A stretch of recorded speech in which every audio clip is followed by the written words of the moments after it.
চলো আজ কিছু তারাপীঠের তথ্য জানা যাক। এই ভিডিও দেখলে তোমরা সব বুঝে যাবে। তারাপীঠ যাওয়ার আগে আমরা যথেষ্ট ভয়ে ছিলাম যে কতটা দাঁড়াতে হবে, কিভাবে পুজো দেব, একটু তো চিন্তাই ছিলাম। আমরা প্রায় 5:30 নাগাদ বেরিয়ে গেছিলাম, কিন্তু যেটুকু শুনলাম যারা পুজো দেয় তারা কিন্তু 2টো থেকে লাইন দেওয়া শুরু করে, তাতে নাকি পুজো আরও বেশি তাড়াতাড়ি হয়। আমরা ডালা নিয়ে তাড়াতাড়ি করে এগিয়ে যাই, দেখি কি লাইন কিন্তু অনেকটাই পড়েছে। কিন্তু নতুন ব্যাপারটা হলো লাইন কিন্তু অনেক তাড়াতাড়ি এগোচ্ছে। জেনারেল লাইন এত তাড়াতাড়ি এগোয় এটা কিন্তু আমার জানা ছিল না।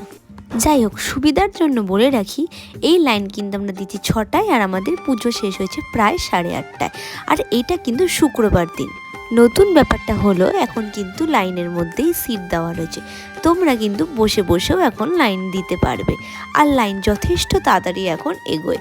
শনিবারে হয়তো একটু বেশি বাড়ে, কিন্তু বাকি দিন তাড়াতাড়ি হয়। এরপরে আমরা চা খেয়ে ব্রেকফাস্ট করে এগিয়ে গেলাম শ্মশানের দিকে। শ্মশানে গিয়ে দেখি এক আজব কাণ্ডটা হলো কি, এখানে নাকি দক্ষিণা না দিলে ওরা মায়ের পাদুকা দেখতে দেবে না। এটা আমার বড্ডই অদ্ভুত লাগলো। আর এটা হলো বামাখ্যাপার সমাধি। তারপর শ্মশানে গিয়ে এনাদের গান শুনে মনটা তো একটু হালকা হয়ে গেল। চলো দেখা হচ্ছে আমার পরের ভিডিওতে।